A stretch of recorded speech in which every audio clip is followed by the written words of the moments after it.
Savoir que du coup, ça touche une personne sur quatre en France. C'est quand même assez peu quand même, si on compare quand même à des trucs. Le bégaiement, c'est quoi? C'est un trouble de la parole, rôle qui se fait ressentir par des répétitions de phrases comme des ou des a. Moi, moi-même, si je peux vous en parler, c'est que je connais ce trouble-là, je fais partie là de ces bégayeurs, hier, et je peux vous assurer que c'est très compliqué de vivre avec ça. Moi, j'ai eu de la chance, c'est que je suis bégayeur depuis mes 3 ans. Donc depuis mes 3 ans et j'ai appris tant bien que mal à vivre avec. Maintenant, je fais un métier dans la restauration rapide et j'aurais jamais cru que j'aurais jamais cru que je pouvais faire là ce genre de métier-là.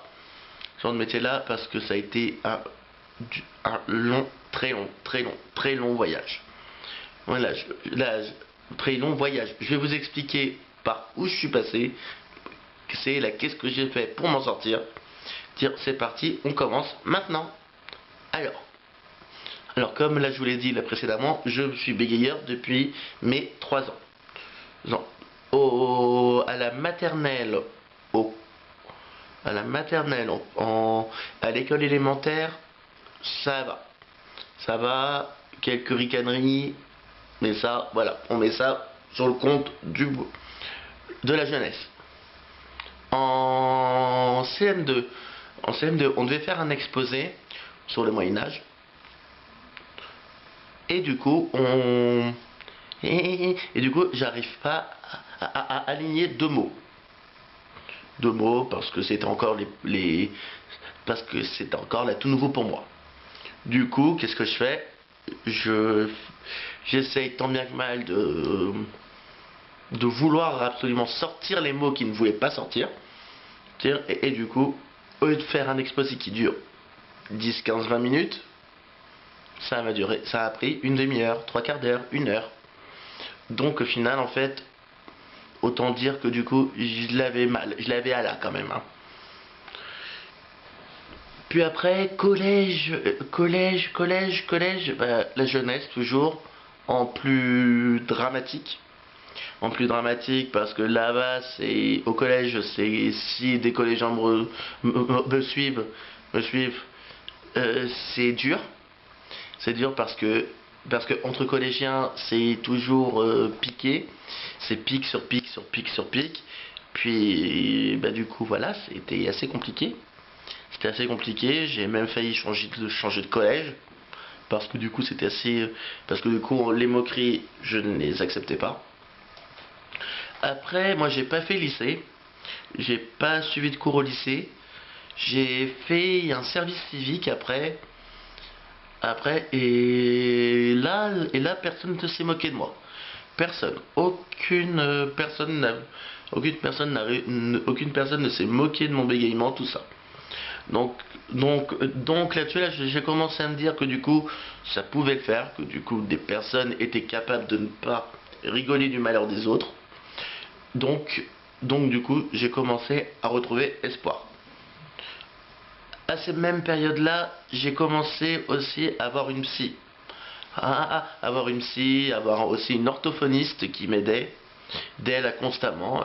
Hein, et du coup, au bout de 2 ans, j'ai réussi à pouvoir articuler une phrase, deux phrases, trois phrases, sans bégayer. Ça m'a paru être un travail long, pénible et douloureux, puisqu'il fallait remonter très loin dans mon passé pour que je puisse apprendre à vivre dans le présent et non plus dans le passé.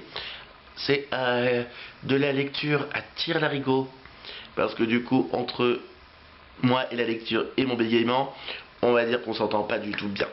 Donc voilà. Donc du coup,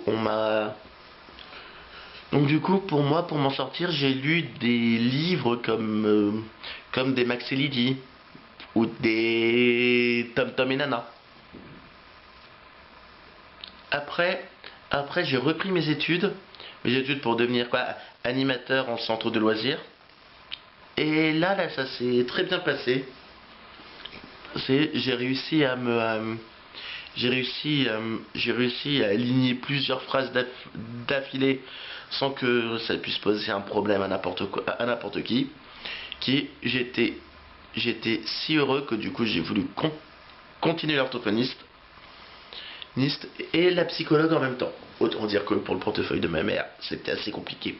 Ça coûtait pratiquement des 100 € à chaque séance pour les deux. Un psychologue qui coûtait 50 € et une orthophoniste qui coûte 50 €. Ça faisait mal au portefeuille à la fin. Mais comme disait ma mère à la fin, c'est que je suis pas mécontente d'avoir mis cet argent dedans parce que ça t'a beaucoup aidé. Après, maintenant, je tenais à vous dire que maintenant, oui, ça va mieux. Je peux faire des phrases sans bégayer. Comme des fois, je peux en dire. Tout dépend de mon état. De mon état de fatigue. Si je vais mal, si je vais pas bien, si je vais mal, si je vais bien, si tout ça. Le bégaiement, faut vous dire un truc, le bégaiement ne s'en ira, le bégaiement, on en guérit, oui, mais il reste toujours une partie du bégaiement en nous. Comment je pourrais vous sortir ça?